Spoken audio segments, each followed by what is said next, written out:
Good morning students. आज का हमारा टॉपिक है गवर्नमेंट बजट। सबसे पहले हम बात करते हैं कि बजट होता क्या है। जैसे कि आप अपनी नॉर्मल लाइफ में अपने घर में भी अगर आप बजट बनाते हो तो क्या होता है कि आपके पास कितनी इनकम आ रही है और कितना आप खर्चा कर रहे हो, सब चीज का आपको कहीं ना कहीं एक स्टेटमेंट बना के रखनी पड़ती है अगर आप अपने घर की लाइफ को या अपने घर के फाइनेंस को स्मूथली चलाना चाहते हो।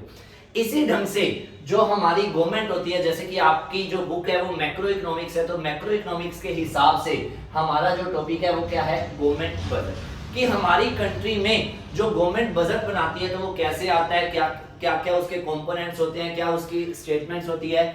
सबसे पहले हम बात करेंगे कि गवर्नमेंट बजट क्या वर्ड है। गवर्नमेंट बजट गवर्नमेंट की जो एनुअल स्टेटमेंट होती है, गवर्नमेंट की क्या होती है, एनुअल स्टेटमेंट होती है। रिसीट्स की मतलब इनकम की और एक्सपेंडिचर की। गवर्नमेंट क्या करती है, किसी भी साल के शुरुआत होने से पहले मतलब फाइनेंशियल ईयर के शुरू होने से पहले 1 फेब को, कब 1 फेब को एक बजट शो करती है जिसमें जो हमारी लास्ट ईयर की अचीवमेंट्स होती हैं, लास्ट ईयर्स की क्या होती हैं, अचीवमेंट्स होती हैं, और आने वाले साल की क्या क्या हमारे एक्सपेक्टेड खर्चे और एक्सपेक्टेड इनकम होती है, उसकी जो एनुअल स्टेटमेंट होती है उसको क्या कहते हैं हम, गवर्नमेंट बजट। उसको हम क्या कहते हैं, गवर्नमेंट बजट। ये जो गवर्नमेंट बजट होता है ये नॉर्मली अब हमारा 1 फेब को होता है। इसको हमारे कंट्री के फाइनेंस मिनिस्टर रिप्रेजेंट करते हैं इन दी पार्लियामेंट। जैसे कि हमारे अब के जो प्रेजेंट फाइनेंस मिनिस्टर है वो है निर्मला सीतारमण। अब सब हमने बजट बना भी लिया। बजट होता क्या है, हमारी पूरी कंट्री की जो गवर्नमेंट की एनुअल इनकम और एनुअल एक्सपेंडिचर की जो स्टेटमेंट होती है उसको हम क्या कहते हैं, गवर्नमेंट बजट। मतलब एनुअल इनकम और एनुअल एक्सपेंडिचर की जो भी स्टेटमेंट्स होती हैं, जो भी आने वाले साल की प्रोग्राम्स होते हैं, वो जो पॉलिसीज होती हैं, उसको क्या कहते हैं हम, गवर्नमेंट बजट। मैंने अभी वर्ड यूज किया है वन फाइनेंशियल ईयर की। तो जो हमारा वन अकाउंटिंग ईयर या फाइनेंशियल ईयर होता है वो हमारा 1 अप्रैल से स्टार्ट होकर ये 31 मार्च तक होता है। इसको हम क्या कहते हैं, जो भी आप हर एक टॉपिक में फाइनेंशियल ईयर पढ़ते हो, अकाउंटिंग ईयर पढ़ते हो, जो वो होता है 1 अप्रैल से लेकर 31 मार्च तक होता है, उसको हम क्या कहते हैं, फाइनेंशियल ईयर या फिर अकाउंटिंग ईयर।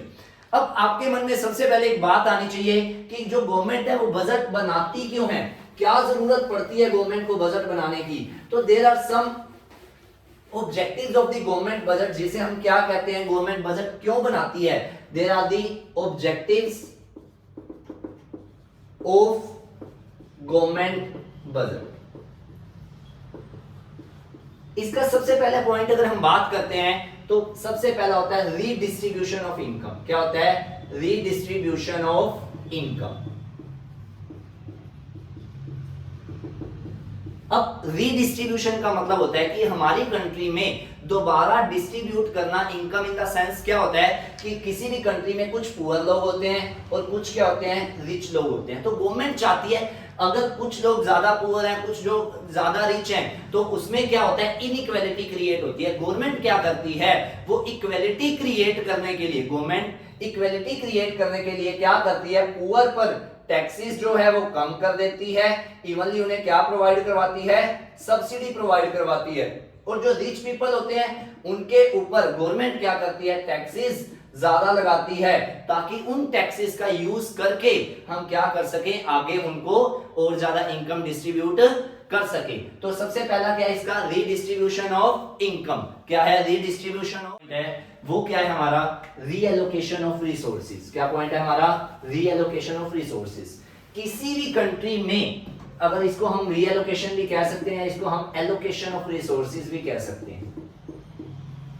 एलोकेशन का या वर्ड का मीनिंग क्या है, एक बेटर यूज करना। क्या करना, बेटर यूज करना किसी भी चीज को। जैसे कि हमारी कंट्री में हमारे पास दो तरह के रिसोर्सेज होते हैं, एक रिन्यूएबल रिसोर्सेज होते हैं और एक कौन से होते हैं हमारे पास, नॉन रिन्यूएबल रिसोर्सेज।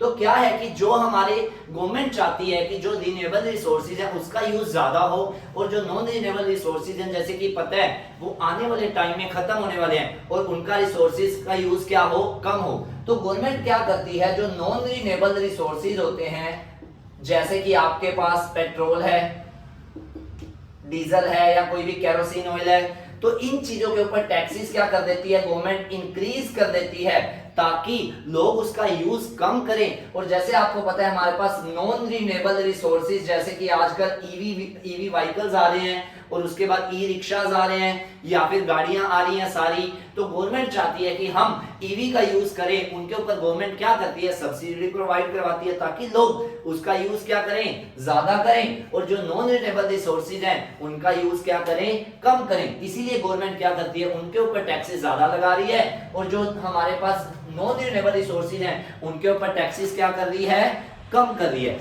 इसके बाद अगर हम नेक्स्ट पॉइंट की बात करें तो जीडीपी ग्रोथ, इस चीज की बात करते हैं हम, जीडीपी ग्रोथ। हर एक कंट्री में गवर्नमेंट का मेन जो सबसे मेन फॉरमोस्ट मोटिव होता है वो क्या होता है, जीडीपी ग्रोथ। सबसे पहला मोटिव क्या होता है, जीडीपी ग्रोथ। गवर्नमेंट क्या करती है, जीडीपी ग्रोथ करती है। जीडीपी ग्रोथ का मतलब है कि पब्लिक इन्वेस्टमेंट करती है ताकि लोगों को एम्प्लॉयमेंट मिले। क्या चीज मिले, लोगों को एम्प्लॉयमेंट मिले और लोगों की कंट्री की जीडीपी ग्रोथ भी क्या हो, ज्यादा हो। इसीलिए हम इसको क्या कह देते हैं, दिस इज अ मेन भी कह सकते हैं और वैसे भी कह सकते हैं ऑब्जेक्टिव होता है किसका, गवर्नमेंट बजट का। उसके बाद एक हमारा नेक्स्ट पॉइंट होता है provision of public goods. Provision of public goods, यहां पर पब्लिक गुड्स का मतलब है पीएसयू से, ध्यान से सुनना, यहां का मतलब क्या है, पीएसयू से। क्या होता है कि अगर गवर्नमेंट अपनी फैक्ट्रियां, इट मींस अपने प्लांट या अपने सेक्टर्स ना बनाए तो जो प्राइवेट एंटरप्रेन्योर्स हैं या प्राइवेट कोई भी सेक्टर है वो लोगों को सोशल वेलफेयर की तरफ बिल्कुल भी नहीं देखते। वो क्या करते हैं, प्रॉफिट मैक्सिमाइजेशन करते हैं। उनकी मनमानी से बचने के लिए, मोनोपोली से बचने के लिए गवर्नमेंट क्या करती है, पब्लिक सेक्टर यूनियंस बनाती है ताकि इससे गवर्नमेंट का क्या हो, प्रॉफिट भी जनरेट हो और जो हमारे प्राइवेट सेक्टर्स हैं उनकी मोनोपोली भी क्रिएट बिल्कुल भी ना हो, ताकि हमारे पास किसी भी चीज का लोगों को ज्यादा नुकसान ना झेलना पड़े, ना टॉलरेट करना पड़े। इसका जो हमारा नेक्स्ट पॉइंट है वो क्या है हमारे पास, बैलेंस रीजनल ग्रोथ। क्या अगला नेक्स्ट पॉइंट क्या है हमारे पास, बैलेंस रीजनल ग्रोथ। क्या पॉइंट है, बैलेंस रीजनल ग्रोथ। अब क्या होता है, कुछ कुछ एरियाज तो बहुत ज्यादा डेवलप हो जाते हैं, जैसे कि आपको पता है दिल्ली, चंडीगढ़, बेंगलुरु, ये बहुत ज्यादा एरियाज डेवलप है। लेकिन कुछ जो एरियाज होते हैं like the UP and Bihar कह सकते हैं हम, अब तो बहुत ज्यादा डेवलप हो चुके हैं वो भी, वहां पर क्या होता है कि डेवलपमेंट नहीं होती। बट गवर्नमेंट क्या चाहती है कि सभी के सभी एरियाज इक्वली ग्रोथ करें और सभी के सभी एरियाज की क्या हो, बैलेंस रीजनल मतलब जगह की ग्रोथ हो। इसीलिए गवर्नमेंट क्या करती है, जो बैकवर्ड्स एरिया है वहां पर SEZ बना देती है। क्या बना देती है, SEZ।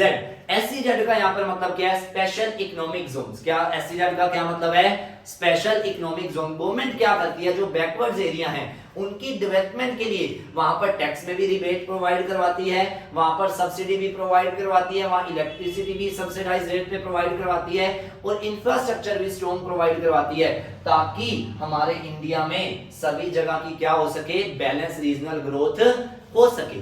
अब इससे लास्ट वाले चैप्टर में आपने एक फिस्कल पॉलिसी पढ़ी थी। फिस्कल पॉलिसी का मतलब क्या है, गवर्नमेंट क्या करती थी, मनी सप्लाई ना तो ज्यादा हो ना ही क्या हो कम। इसी पॉइंट, इसी ऑब्जेक्टिव को प्रूव करता है हमारा इकोनॉमिक स्टेबिलिटी।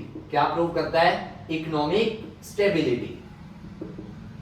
इकोनॉमिक स्टेबिलिटी का यहां पर क्या मीनिंग है, इकोनॉमी में ना तो इन्फ्लेशन होनी चाहिए और ना ही क्या होनी चाहिए, डिफ्लेशन। जब गवर्नमेंट को लगता है कि इकोनॉमी में इन्फ्लेशन ज्यादा हो रही है, गवर्नमेंट क्या करती है, लोगों के ऊपर टैक्सेस क्या लगा देते हैं ज्यादा और एक्सपेंडिचर क्या कर देते हैं कम। और अगर कभी गवर्नमेंट को लगता है कि डिफ्लेशन हो रही है इकोनॉमी में, गवर्नमेंट क्या करती है, टैक्सेस को कम कर देती है और एक्सपेंडिचर ज्यादा कर देती है ताकि लोगों के पास ना तो मनी सप्लाई ज्यादा हो और ना मनी सप्लाई क्या हो कम। इसीलिए गवर्नमेंट क्या करती है, फिस्कल पॉलिसी का यूज करके इकोनॉमिक स्टेबिलिटी भी बनाती है। तो अगर हम एक बार रेपिटेशन में सारे पॉइंट्स थोड़ा सा इसका ब्रीफ में लेते हैं। सबसे पहले हमने इसमें बात की थी एलोकेशन ऑफ रिसोर्सेज। गवर्नमेंट क्या करती है, जो हमारी कंट्री में रिसोर्सेज है उनकी एलोकेशन करती है, उनका एक अच्छा यूज करती है ताकि क्या हो, अगर तो जो नॉन रिन्यूएबल रिसोर्सेज हैं उनका यूज क्या हो, कम हो, और जो रिन्यूएबल रिसोर्सेज हैं उसका यूज क्या हो, ज्यादा हो। सेकंड नंबर पे हमने किया था जीडीपी ग्रोथ। गवर्नमेंट क्या करती है, कंट्री में इन्वेस्टमेंट करती है ताकि जीडीपी ग्रोथ क्या हो सके, इंक्रीज हो सके। जितनी किसी कंट्री में जीडीपी ग्रोथ ज्यादा होती है उनका मार्केट साइज भी वाइड होता है और उतनी ज्यादा वहां पर डेवलपमेंट और एम्प्लॉयमेंट अपॉर्चुनिटीज क्रिएट होती हैं। अगला हमने पढ़ा था provision of public goods. Government क्या करती है, पीएसयू जनरेट करती है, जैसे कि हमारे पास एचसीएल था या बेल था, हमारे महारत्नाज हैं, नवरत्नाज हैं, वो बहुत सारे हैं, इसमें नहीं हम पढ़ेंगे इसको। तो गवर्नमेंट क्या करती है, पीएसयू जनरेट करती है जिससे गवर्नमेंट को प्रॉफिट भी आए और जो प्राइवेट सेक्टर्स हैं उनकी मोनोपोली क्रिएट ना हो।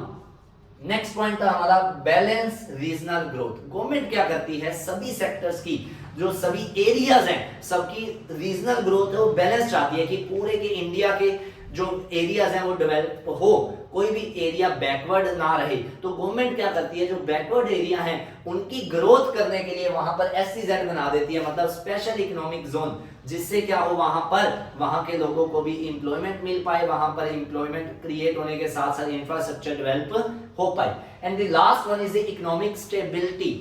गवर्नमेंट क्या करती है, किसी भी कंट्री में इकोनॉमिक स्टेबिलिटी बना के रखती है। इकोनॉमिक स्टेबिलिटी का मतलब है ना तो इन्फ्लेशन होनी चाहिए और ना ही क्या होनी चाहिए, डिफ्लेशन। अगर किसी कंट्री में गवर्नमेंट को लगता है इन्फ्लेशन है तो गवर्नमेंट फिस्कल पॉलिसी के थ्रू टैक्सेस बढ़ा देती है और एक्सपेंडिचर क्या कर देती है, कम कर देती है, जिससे इकोनॉमिक स्टेबिलिटी आ जाती है, इन्फ्लेशन क्या हो जाती है, control. But on the other side अगर हम डिफ्लेशन हो जाती है तो गवर्नमेंट क्या करती है, टैक्सेस को क्या कर देती है, कम कर देती है और एक्सपेंडिचर क्या कर देती है, ज्यादा, in the way of subsidies, in the way of pension, जिससे लोगों के पास पैसा ज्यादा आए और इकोनॉमिक स्टेबिलिटी क्रिएट हो।